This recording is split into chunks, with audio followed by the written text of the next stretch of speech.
Began as a routine accident, but when it was over, a Shreveport woman was lying in a pool of blood at the Shreveport Police Department, and the police officer who had been with her wound up being fired. KTBS 3's Chrissy Coyle joins us tonight with more on this story you'll see only on 3. Chrissy, this was all caught on videotape?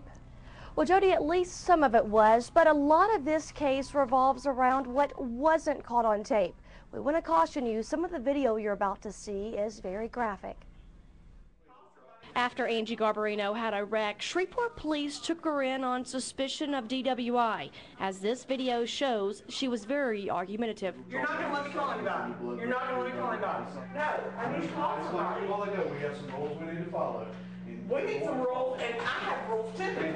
Officer Wiley Willis was required to read her rights, but Garbarino was insistent on making a phone call. You've got to let me call somebody. No, I'm calling you. You can't not let me call anybody. You can. Put your hand behind the back. Are you serious? Oh my God, you know.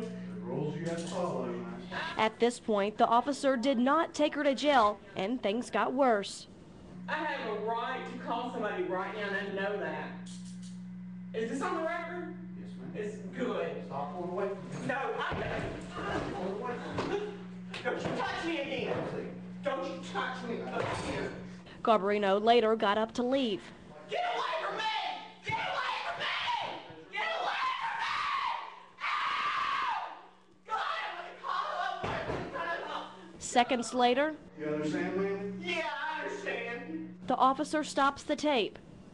It's not known what happened while the tape was off, but when it comes back on, Garbarino is lying on the floor in a pool of blood. Lie down. Lie down. Don't move. Another officer comes in to look at Garbarino, then walks out. Garbarino's lawyer says she suffered a broken nose, a severe cut on the forehead, 2 broken teeth, and bruises on her arms and shoulder.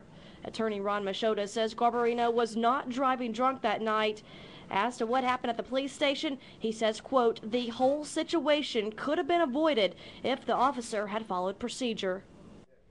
Now, Officer Willis was fired a little earlier this month. His attorney, Aaron Brainerd, says the officer did not beat Garbarino and that her injuries were caused when she fell while being taken to jail. After she refused the breathalyzer test, he turned, in accordance with standard procedures, he turned off the video and saved it. And at that time, she tried to leave the room again. He tried to stop her, and in that process, she fell and injured herself. Although very unfortunate, her injuries were caused by her own erratic behavior, her failure to comply with lawful, reasonable, and standard instructions for arrested persons. Now, Brainerd says Willis turned the camera back on to document her injuries. Police administrators decided not to file charges against the officer, saying no one knows for sure what happened. Police Chief Henry Whitehorn issued a statement saying it was something that needed to be handled internally. Jody says there was not enough evidence to pursue criminal charges.